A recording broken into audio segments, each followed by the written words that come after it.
الحمد للہ رب العالمین والصلاة والسلام علی سید المرسلین اما بعد فاعوذ باللہ من الشیطان الرجیم بسم اللہ الرحمن الرحیم۔ جب سرور عالم صلی اللہ علیہ وآلہ وسلم کی حیات طیبہ کے 40 سال پورے ہو گئے تو ماہ ربیع الاول میں آثار نبوت کا ظہور سچے خوابوں کی صورت میں شروع ہو گیا۔ 6 ماہ تک یہ سلسلہ جاری رہا۔ پھر رمضان المبارک کے مہینہ میں جب حضور پر نور صلی اللہ علیہ وآلہ وسلم حسب معمول غار حرا میں گوشہ نشین تھے، عبادت و ذکر الہی اور آیات ربانی میں غور و تدبر میں شب و روز منہمک تھے، اس ماہ کی ایک بابرکت رات کی ایک سید ترین ساعت میں نزول وحی کا آغاز ہوا اور جبرائیل امین نے حضور علیہ السلام کو آپ کے رب قدوس کا پہلا روح پرور پیغام پہنچایا، اقرأ باسم ربک الذی خلق۔ لیکن اس بارے میں مورخین کا اختلاف ہے کہ وہ کون سا مہینہ ہے جس میں اللہ تعالیٰ نے حضور کو شرف نبوت سے سرفراز فرمایا اور نزول وحی کا آغاز ہوا۔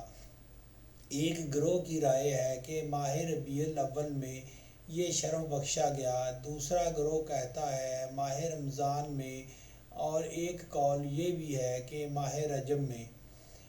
لیکن قرآنی آیات اس بات کی تائید کرتی ہیں کہ نزول قرآن کی ابتدا رمضان المبارک کے مہینہ میں ہوئی۔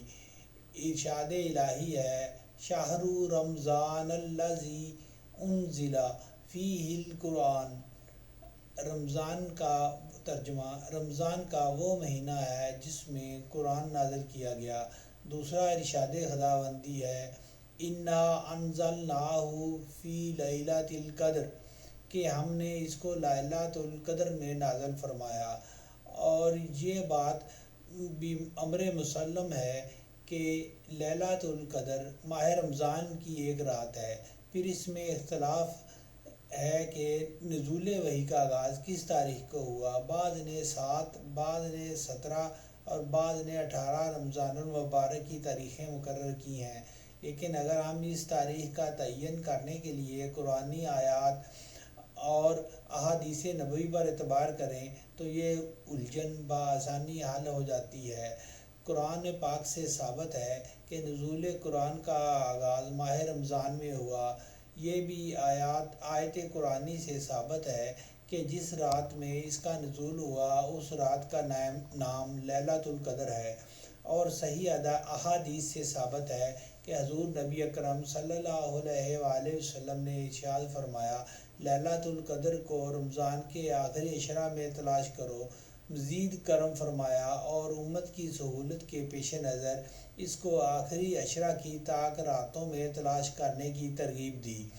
ان آیات اور روایات کے مطالعہ سے ہم بآسانی اس نتیجہ پر پہنچ جاتے ہیں، نزول قرآن کا آغاز 21ویں، 27ویں، 25ویں، 27ویں اور 29ویں راتوں میں سے کسی ایک رات میں ہوا۔ ان راتوں میں وہ کون سی مخصوص رات ہے جس کو یہ شرف و اعزاز نصیب ہوا، اس بارے میں زیادہ پریشان ہونے کی ضرورت نہیں۔ حضور نبی اکرم صلی اللہ علیہ وآلہ وسلم کی حدیث پاک ہے کہ اس حدیث پاک سے اس بات کا بخوبی اندازہ ہو سکتا ہے۔ حضور نبی اکرم صلی اللہ علیہ وآلہ وسلم کا معمول مبارک تھا کہ آپ ہر سوموار کو عام طور پر روزہ رکھتے تھے۔ حضرت ابو قتادہ رضی اللہ تعالیٰ عنہ نے عرض کی، یا رسول اللہ صلی اللہ علیہ وآلہ وسلم، آپ سوموار کے دن اکثر روزہ کیوں رکھتے ہیں؟ حضور صلی اللہ علیہ وآلہ وسلم نے ارشاد فرمایا، فیہ ولدت و فیہ انزل علی، اور دوسری روایت میں ہے، ذالک یوم ولدت فیہ و یوم بعثت و انزل علی فیہ، کہ اسی دن میری ولادت ہوئی اور اس دن میں مبعوث ہوا اور مجھ پر قرآن نازل ہوا۔ اب ان 5 راتوں میں سے یہ دیکھنا ہے کہ سوموار کی رات کون سی تھی۔ اگر یہ معلوم ہو جائے تو یہ مسئلہ خود بخود حل ہو جائے گا۔ تقویم علمی کے حساب سے اس آخری عشرہ میں سوموار کی 2 راتیں بنتی ہیں، ایک 21ویں اور ایک 28ویں۔ طاق رات کیونکہ 21ویں ہے، اس لیے ان دلائل کی روشنی میں یہ نتیجہ اخذ کرنا قرین قیاس ہے کہ 21 رمضان المبارک کی بابرکت رات میں نزول قرآن کا آغاز ہوا۔ اللہ تعالیٰ نے اپنے محبوب نبی کریم صلی اللہ علیہ وآلہ وسلم کے سر اقدس پر ختم نبوت کا تاج سجا کر آپ کو خلعت فاخرہ پہنا کر خفتہ بخت انسانیت کی تقدیر جگانے کے لیے مبعوث فرمایا۔ واللہ تعالی اعلم بالصواب۔ الحمدللہ رب العالمین الذی بعث الی خلقہ احسنہم خلقا واکرمہم خلقا محمدا مبشرا ونذیرا